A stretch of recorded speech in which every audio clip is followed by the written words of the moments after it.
আজকে মাটন রান্না করব। দেখো মাটনে আমি কি দিই। সর্ষের তেল, কয়েক কোয়া রসুন, দুটো তেজপাতা, পেঁয়াজ, 3টে রসুন, টমেটোর, নুন, হলুদ। বাস এখন আমি মেখে নেব। আমার কাছে তো বেশি টাইম নেই, তাই বেশিক্ষণ না, 15 মিনিট আমি ঢেকে রাখবো। বাস তার মধ্যে একটু আমি লেবু চিড়ে দেবো। লেবুটা দিলে কি হয়, মাংসটা একটু ফুলে ফুলে আসে, ভেঙে না যায়, একটু শক্ত শক্ত ভালো থাকে। হয়ে গেছে, এখন আমি 15 মিনিটের মতো ঢেকে রাখবো। আমি মাংস মশলাটা বানিয়ে নিচ্ছি। কাঁচা লঙ্কা, আদা,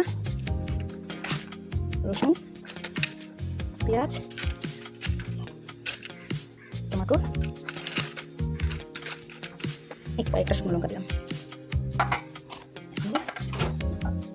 মশলাটা রেডি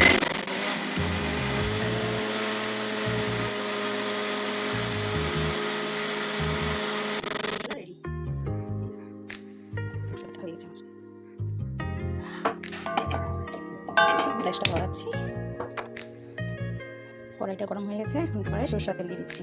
সবসময় মাথায় রাখবেন, মাটন রান্না করতে গেলে সরষের তেল দিয়ে রান্না করলে ভালো হয়।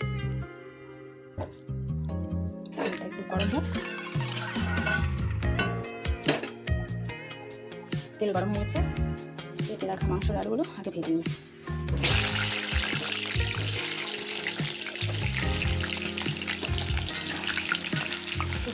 আলুগুলো একটু লাল লাল করে ভাজা হয়ে গেলে নামিয়ে দেবো। তার আগে একটু লবণ আর হলুদ দিয়ে একটু ভেজে নিই।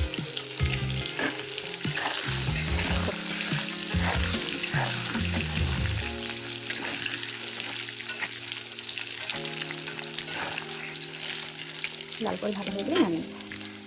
এই দেখো আলুগুলো লাল লাল করে ভাজা হয়ে গেছে, এখন নামিয়ে নেবো। হয়ে গেছে।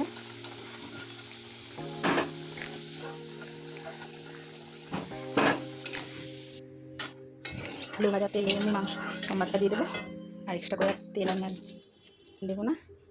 তেজপাতা, শুকনো লঙ্কা, এলাচ, দারচিনি, পেঁয়াজ,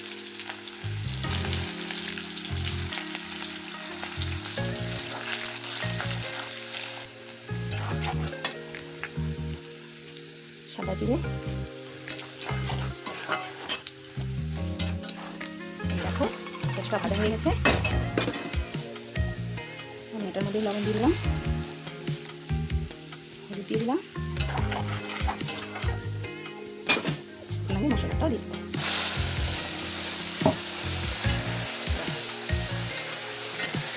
মশলাটা দিয়ে দিচ্ছি, একটু জল দিয়ে দেবো। মশলাটা সিদ্ধ হয়ে যাবে, কাঁচা গন্ধটাও চলে যাবে মশলাটা থেকে। আমি ঢেকে দেবো। বাস ঢাকনাটা খুললাম। ঢাকনাটা খুলে একটু নাড়ছি। এখন আমি এটার মধ্যে দিয়ে দেবো জিরের গুঁড়ো আর ধনে গুঁড়ো। তোমরা অনেকেই ভাবতে পারো যে দিদি ভাই ধনে গুঁড়ো আর জিরে গুঁড়োটা পরে দিল কেন, কারণ এটা তো আর কাঁচা না, তার গুঁড়ো। এখন দিলে সেন্টটা ভালো আসবে। তোমরা আমার মতো করে দেখো, করে জানিও। আবার ঢেকে দিলাম। এই দেখো ঢাকনাটা খুলছি। এই দেখো মশলাটার থেকে অনেকটাই তেল ছেড়ে দিয়েছে, বুঝছো?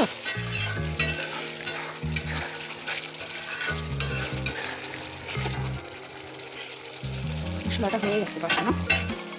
এই এখানে ঢেকে রাখা মাংসটা আমি এখন ঢেলে দেবো।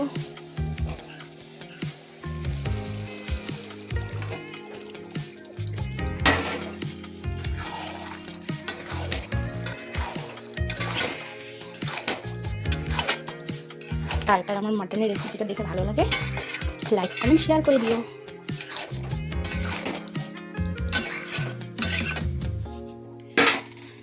আবার ঢেকে দিচ্ছি। টেস্ট হবে।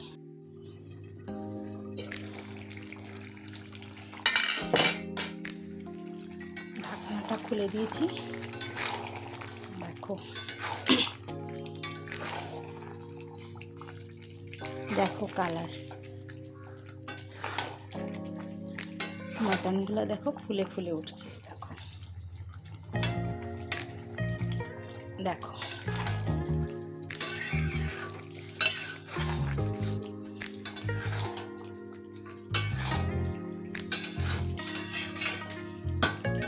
আবার ঢেকে দেবো। আলুগুলো আমি এখন দেবো না, আলুগুলো ভাজা আছে, পরে দেবো। আবার ঢেকে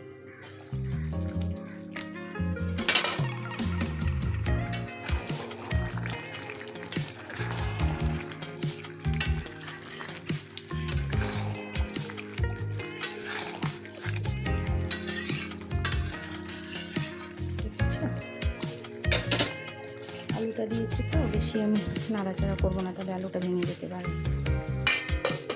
এদিকে দেখো আমি মাংসের জন্য গরম জল বসিয়ে দিলাম। এদিকে মাংসটা কষতে কষতে এইদিকে আমার জলটাও গরম হয়ে যাবে। সবসময় মাংসতে গরম জল দিতে হয়, গরম জল দিলে মাংসটা ভালো হয়।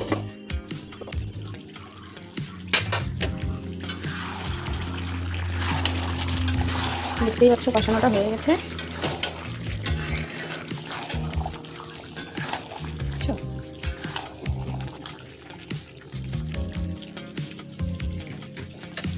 জলটা হয়ে গেছে গরম জল।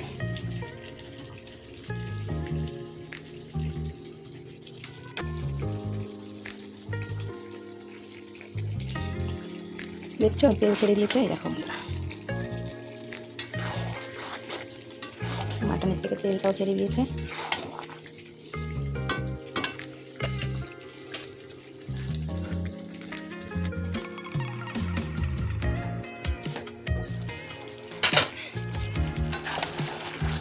এবার কষানোটা একদম পুরোপুরি হয়ে গেছে। গরম জলটা দিয়ে দিচ্ছি। মাংস পাঠার মাংস একটু ঝোল হলেই ভালো হয়, কষানো ভালো না।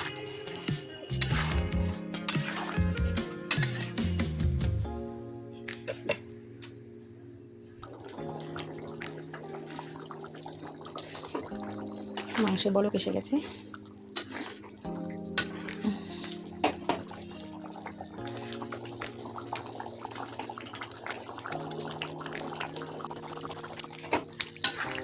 একদম হয়ে গেছে মাংসটা, নামিয়ে নেব। দেখো হয়ে গেছে, দেখতে পাচ্ছ সাইড দিয়ে তেল ছেড়ে দিয়েছে, কালার দেখো। গ্যাসটা বন্ধ করে দিলাম, মাংসটা আমি নামিয়ে নিচ্ছি।